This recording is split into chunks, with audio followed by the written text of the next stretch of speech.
Hello and welcome to the final showcase of the Boomsday project cards. This is going to be part 1 because there's still like 30 more cards to be revealed after this, but I thought I'd put this into 2 different chunks so it's a little bit more palpable. Now, I apologize for the lower production quality, but some of these cards aren't like anything special and there's a lot of cards to get through, so I thought I would just, do it this way. First up is Bronze Gatekeeper, 3 mana 1/5, neutral mech with magnetic and taunt. So I think this could actually be a really solid card for early game mech decks. One of my issues with the warrior mech deck was that it didn't really have anything to combat early aggro. And this with magnetic and taunt allows you to buff one of your other mechs and get a big taunt out on the board. This is like a weaker Tar Creeper, but at the same time I think with magnetic it will actually work better in mech decks. And speaking of mechs, we also have Skaterbot, 1 mana 1/1 mech with magnetic and rush, and I also think this is going to help mech decks against early game aggro. This time with magnetic and rush, you'll be able to play 2 mechs out on the board and then trade into an enemy minion right away. Even though it is only a 1 mana 1/1, because it has magnetic and rush, it actually can be applied to cards later in the game and actually be useful. Something interesting to note that I didn't realize until they actually showed it on stream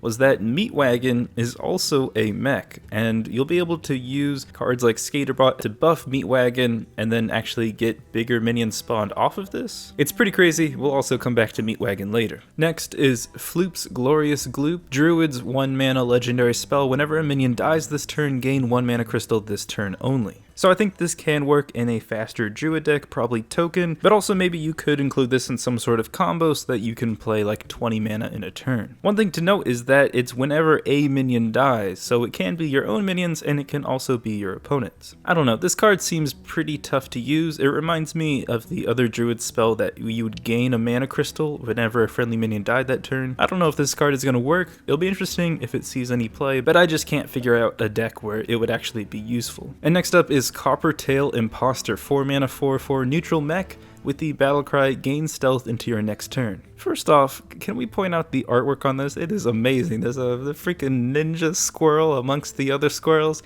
It's pretty great. So the idea behind this card is that the stealth for the 1 turn allows you to play this mech out on the board, and then the following turn you're able to magnetize another mech to it. Now I think one of my concerns with magnetic cards and mechs in general was that, well, if your opponent's able to clear your mech, then you won't be able to magnetize, and that's a lot of missed value. So I think originally I would have gone with this card, but I think because there are so many mechs in the game, eventually you're going to have a mech that can stick on the board, and then you'll be able to magnetize it. In the case of Coppertail Imposter, it's just a 4 mana 4/4. I think the stealth is a little bit niche, and in reality you'd much rather want to play a mech with just better stats. Tending Tauren is a 6 mana 3/4 druid minion. Choose one, give your other minions +1/+1, or summon 2 2/2 treants. So again, this could work in a token druid. It either buffs your board or it summons 2 more minions out on your board, which is pretty nice. You could put this in the Treant Druid, which I don't think is really gonna be a thing. It's kind of like a nerf to Druid by printing them a bunch of these weird Treant cards. By itself, this card's pretty good. The 2 2/2 Treants give you 7-8 stats in total, and the +1 to all minions is, again, really good for Token Druid. The one thing about this card is at 6 mana, it's kind of a clunky card. It might still work in Token Druid because a lot of the board summonings and the board buffs are 4 mana or less, so you could still combo this on turn 10. I think Token Druid will always accept a big board buff, so I think this might see play. And next up is Mechano Egg, 5 mana 0/5 mech with the Death Rattle summon an 8/8 Robosaur. I'm so happy. I'm so happy.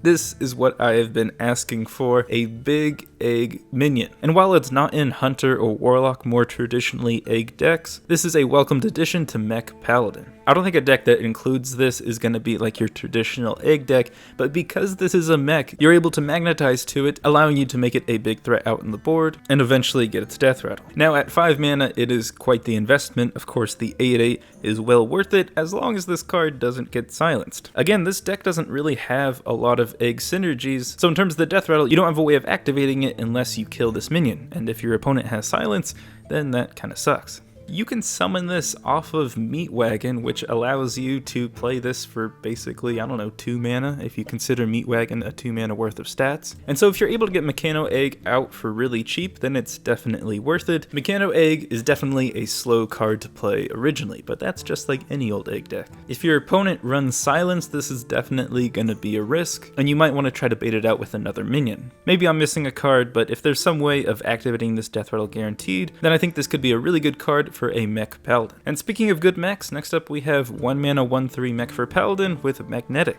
Now this is just a super solid early game card. Magnetic again allows it to really see play at any time in the game. Of course it's best in the early game. Whether you're magnetizing this to the other early game mechs, or you're just playing this as a 1 mana 1/3, it's a good card. I think a Mech Paladin's best chance is for it to be a pretty aggro or tempo deck. Glotron is definitely a very powerful addition, and I think it can help the deck out a lot. Next up is Weapons Project, 2 mana warrior spell. Each player equips a 2/3 weapon and gains 6 armor. So any of these project cards, both players end up getting the same thing. In this case, you can use this as weapon removal. If your opponent has a powerful weapon, you can instead give them a 2/3. You yourself can either buff your weapon, which is, kind of niche, but you can use your own 6 armor to synergize with your other armor cards. It's probably not going to see play this expansion, but I think the power is there that it might see play later. Next up is Spirit Bomb, 2 mana warlock spell, deal 4 damage to a minion and your hero. Now warlock doesn't have a tough time getting to 15 health or less. They can definitely take a lot of damage, especially in an even warlock. But this card is still pretty good. Dealing 4 damage to a minion for only 2 mana is pretty nice, but I've been playing a lot of even warlock, and it's still a little tough to make sure you have enough heal in your deck. It's a powerful effect. Maybe it could even work in aggro just to clear enemy minions, but it's definitely going to be a balance in crafting a deck to how much damage your hero can take and whether or not Spirit Bomb is worth playing. And the same goes for Crystallizer. 1 mana 1/3 neutral with the battle cry, deal 5 damage to your hero, gain 5 armor. 1 mana 1/3s are solid cards as we've seen, but this type of value is really only applicable in aggro decks. You could also run this in warrior so that you get that armor synergy, but honestly I think it's probably going to be the best in warlock because of Nether Soul Buster, 3 mana 1/5 demon with the battlecry, gain +1 attack for each damage your hero has taken this turn. It definitely could work in Zoo, and it's a strong card. Like the cards we just saw, Nether Soul Buster would allow you to combo for 5 or 7 mana in total. That would let you gain 4 to 5 attack with this minion. There's a decent amount of aggro cards that self-inflict damage, like Flame Imp, and I think you can pretty consistently get this out there as a 3/5, a 4/5, or even a 5/5. Simply just tapping and playing this on turn 5 isn't a bad play. 3 mana for a 3/5 and you draw a card. It would be great in a deck with a bunch of self-inflicting synergies. It's almost good enough to play it just with your hero power. And next up is Soul Infusion, 1 mana warlock spell. Give the leftmost minion in your hand +2/+2. When you draw a card, it starts on the right side of your hand, and that means you have to play all the cards to the left in order to buff it. 1 mana buff a minion 2/2 isn't really that good on any old minion, and this requirement makes it even harder to land. But if it lands on a card like Doubling Imp, 3 mana 2/2 demon, battlecry, summon a copy of this minion, you end up getting 2 4/4s for just 3 mana. But on its own, Doubling Imp is 3 mana for 2 2/2s, which isn't bad on its own. Again, you can use Soul Infuser like we were talking about before, but also Void Analyst, which gives all of your demons in your hand +1/+1. I think this card's best chance, of course, is to have the demon buffing synergy, which I guess is a thing now. This deck is definitely not fleshed out yet, but I think a card like Doubling Imp could see some play in other decks like a Zoo. Next up is Harbinger Celestia. I don't know if I'm saying that right. 4 mana, 5/6 legendary with stealth. After your opponent plays a minion, become a copy of it. Alright, this card is just bad. It's kind of weird because if your opponent doesn't play a minion, a 4 mana 5/6 is good in pretty much any deck. But I guess the idea behind this card is that if your opponent is playing a deck with only big minions, then if they play a big minion with this out on the board, it will give you a big minion. But the problem is this card is so terrible against basically every other opponent. I don't understand. It's a tech card for big minions, but it's like terrible against anything else. It's kind of a cool concept, but your opponent can play around this really easily.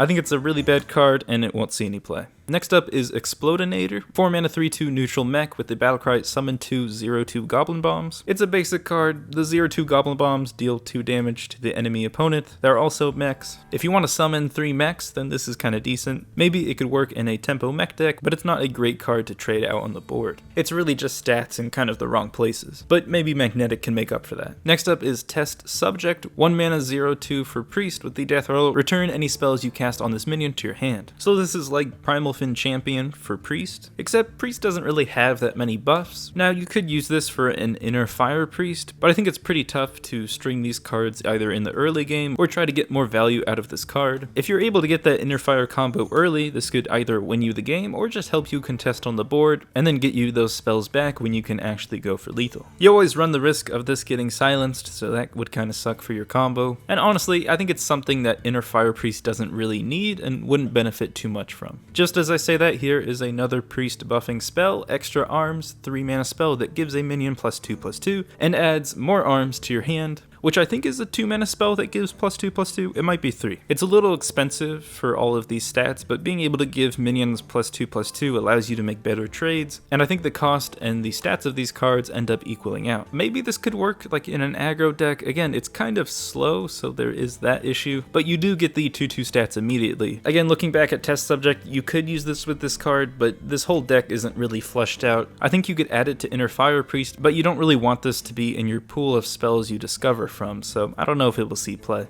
And next up is Bomb Toss, 2 mana hunter spell that deals 2 damage and summons a 0/2 Goblin Bomb. Now I think this is actually a pretty good card. Not only is it a solid early game answer to clear an enemy minion, but it also summons you a 0/2 out on the board. And as we know, Goblin Bombs are mech, so if you're playing a tempo hunter mech deck, then you can easily magnetize to this Goblin Bomb and take advantage of these 0/2 stats. I definitely can see it working well in Spell Hunter just because they're restricted to spells, and this is a decent card. It's simple, it has a Spell Hunter or Mech Hunter synergy, and I think it will see some play. And next up is Astral Rift, 2 mana mage spell that adds 2 random minions to your hand. I mean, this card is just bad. I don't think this is ever gonna see any play, and it's just a bad card. Next up is Secret Plan, 1 mana hunter spell that discovers a secret. So again, I think this could work well in Spell Hunter, ensuring that you draw a secret to buff your spellstone in the early game, but it's not really that much value from a card, so it's still gonna be tricky for this to see play. Next up is Necro Mechanic, 5 mana 3/6 for Hunter, your death rattles trigger twice. So this is kind of like Necrium Veil, Rogue's card that triggers a friendly minion's death rattle twice, except it's a minion and it also doesn't activate the death rattle. But I think overall this works a lot better for Hunter, because Hunter just has more death rattle activators and more death rattles going for it. You've got death rattle mechs, you've got death rattle buffs, and of course you have your eggs and Savannah Highmanes on all of those cards. 5 mana for a 3/6 is still a little rough, but if you have a death rattle already out on the board, and if you're able to use one of these cheap death rattle activators, then you can easily get twice the value off of this card. And so this card is going to have to be comboed with other cards to ensure that the death rattles activate twice. It could be really valuable with Cube and a lot of other death rattles, but it's still a little clunky of a card if you want to try to trigger the death rattle that turn. I think you could see one of these in a death rattle deck, where you could line this up with another death rattle activator for a nice combo. I just don't know if this deck is more focused on getting more value or consistency. Next up is Research Project, 2 mana mage spell where each player draws 2 cards. It's kind of like Cold Light Oracle, except it's just a spell. What's nice about this card is it keeps your opponent with you in terms of draw, but if you're running a Luneths and all that other crazy mage draw, then you're probably miles ahead of them anyways. If anything, it's cheap draw that allows you to complete your own game plan. And last up for this part 1 is Flukes Boomsday, 8 mana legendary hunter spell,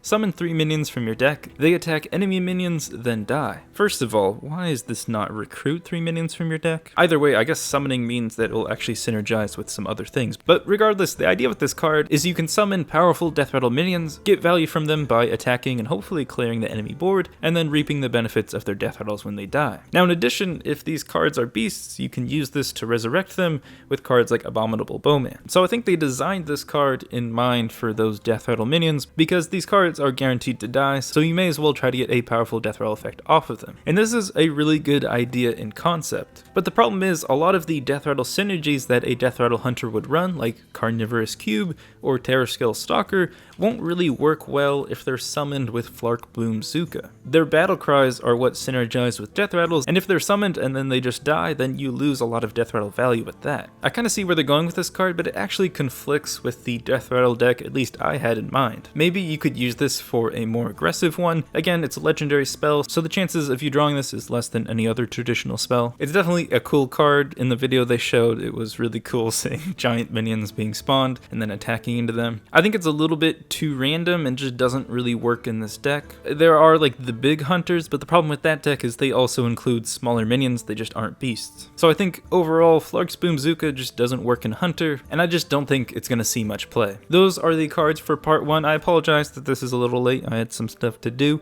It's been a pleasure as always, and until next time, ta-ta.